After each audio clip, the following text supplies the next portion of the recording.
Everyone, welcome to Poonam education. I hope you all are good. So आज हम करने जा रहे हैं क्लास 9 का chapter 5 the fundamental unit of life. तो जैसे कि आप लोग जानते हैं कि 9th क्लास के सिलेबस में कुछ चेंजेस आए हैं, पर अभी भी आपके सिलेबस में the fundamental unit of life chapter है और बहुत बच्चों को ये चैप्टर बहुत ज़्यादा डिफिकल्ट लगता है, पर ऐसी कोई बात नहीं है। तो आज हम इसी चैप्टर का एक कॉन्सेप्ट क्लियर करेंगे जो कि है सेल।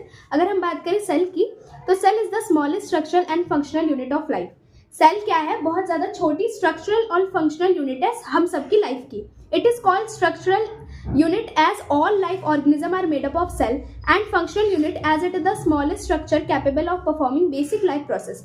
अगर हम बात करें कि सेल को smallest structural and functional unit क्यों कहा गया है लाइफ की, तो इसको स्ट्रक्चरल यूनिट इसलिए कहा गया है क्योंकि सारे जो लिविंग ऑर्गेनिज्म है वो सेल से बने हैं। और फंक्शनल यूनिट सेल को इसलिए कहा गया है क्योंकि ये बहुत ज्यादा स्मॉलेस्ट स्ट्रक्चर होता है जो सारे बेसिक लाइफ प्रोसेस परफॉर्म करती है। अगर हम बात करें कि why were they name cell, तो इसको सेल क्यों नाम दिया गया है? Because the cell look like the small room of a Buddhist monastery.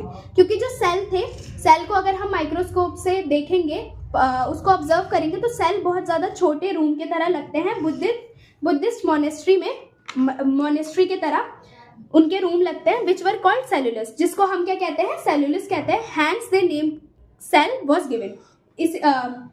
तो इस थ्योरी पर उसको सेल नाम दिया गया। Cell was discovered by an English scientist Robert Hooke. अगर हम बात करें सेल को कब डिस्कवर्ड करा गया था और किसके द्वारा करा गया था, तो cell was discovered by English scientist.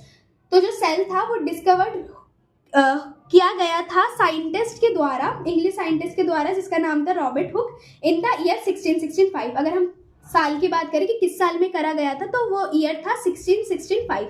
He observed that dead cell in a thin cork slice is a self-made microscope, and this was the beginning of cell study and a discovery. उसने क्या करा कि ना, जो हमारे पेड़ के ऊपर जो रफ सरफेस होता है उसको हम कॉर्क कहते हैं, तो उसने एक कॉर्क की स्लाइस ली और उसने उसमें डेड सेल को ऑब्जर्व करा।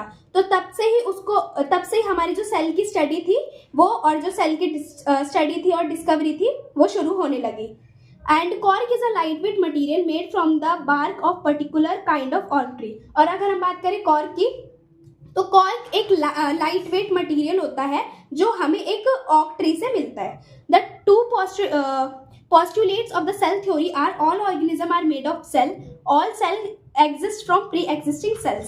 तो जो हमारे सारे ऑर्गेनिज्म होते हैं वो सेल के द्वारा सेल से बने होते हैं, और जो भी सेल है वो नए सेल में कब कन्वर्ट होता है? जैसे जो हमारे प्री एग्जिस्टिंग सेल थे उन्हीं से हमारे नए सेल